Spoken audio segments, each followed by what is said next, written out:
Every first of the month, you perform a ritual of financial self-sacrifice. Your paycheck hits the account, and you immediately start handing it out to everyone who isn't you.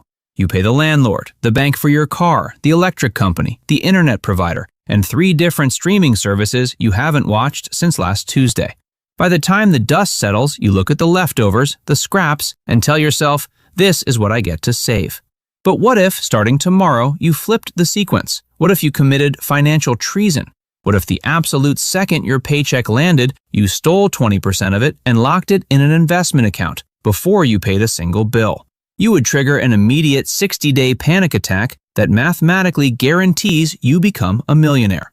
Let's set the rules. You make $60,000 a year, which is roughly $3,800 a month. Normally, you use all of it to survive. But on Friday, a software automation kicks in. The instant that $3,800 lands, $760 is ruthlessly ripped out and sent to a brokerage account. You cannot stop it and you cannot pause it. By Monday, your bills start auto-drafting. Your rent clears and your car payment clears, but then the electric bill tries to pull. You are short.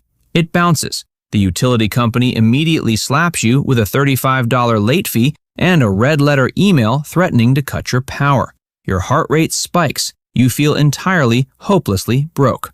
Except you aren't broke. You have $760 appreciating in an index fund. You are experiencing a synthetic crisis. Welcome to the concept of being artificially broke. The first 90 days of this experiment are pure psychological warfare. You are earning 60 grand, but you have violently forced your lifestyle to operate on 48. Your brain hates this. Because that $35 late fee stung, your survival instincts kick in and you start scanning your life for the leaks. You suddenly notice the $14 gym membership you don't use, the $22 a month for a premium app, and the $150 a month you spend on coffee. You cancel the memberships and start making coffee in your kitchen. You aren't doing this because you read a self-help book. You are doing it because you literally do not have the cash to keep the lights on unless you adapt. However, once you survive month 3, the panic fades. Your lifestyle has successfully compressed to fit the 80% you allowed it to have, and that phantom 20% becomes invisible to you. But in the background, a monster is quietly waking up. By year 3, you get a promotion, a nice 10% bump. Most people experience lifestyle creep, upgrading their apartment or car so their savings rate stays at 0. But not you. Because your system is automated on percentages, the second your new, bigger paycheck hits, the machine rips out a new, bigger chunk. Your investment account gets a raise, and your checking account barely notices the difference. You still feel the exact same baseline level of being slightly tight on cash, and you complain to your friends that your raise barely made a dent. You feel ordinary until you log into your investment account on a random Tuesday in year 5. You have been automatically feeding this machine for 60 months, buying a boring S&P 500 index fund, and you look at the balance, over $55,000. But the eerie part is what the money is doing on its own. Money is the ultimate employee. It never sleeps, doesn't unionize, and doesn't take weekends off. In year 5, your pile of cash starts generating its own gravity. With a historical 8% return, that 55 grand is now creating over $4,000 a year in passive growth.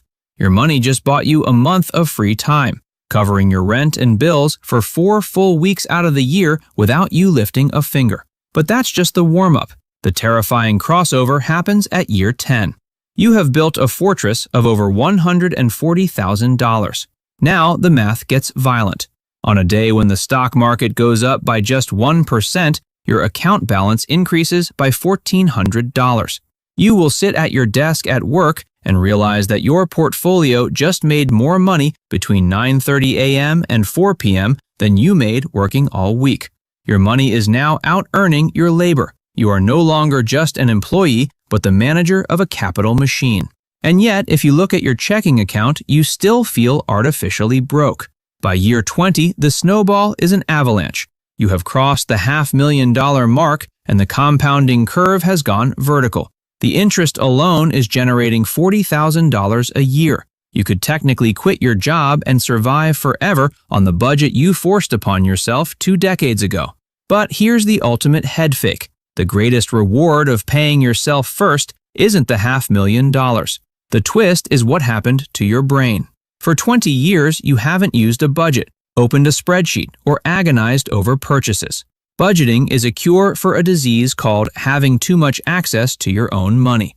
By amputating the savings first, you cured that disease instantly. You knew that whatever was left in your checking account was yours to destroy. So you spent it on whatever you wanted with zero guilt, because the adult in the room had already been fed.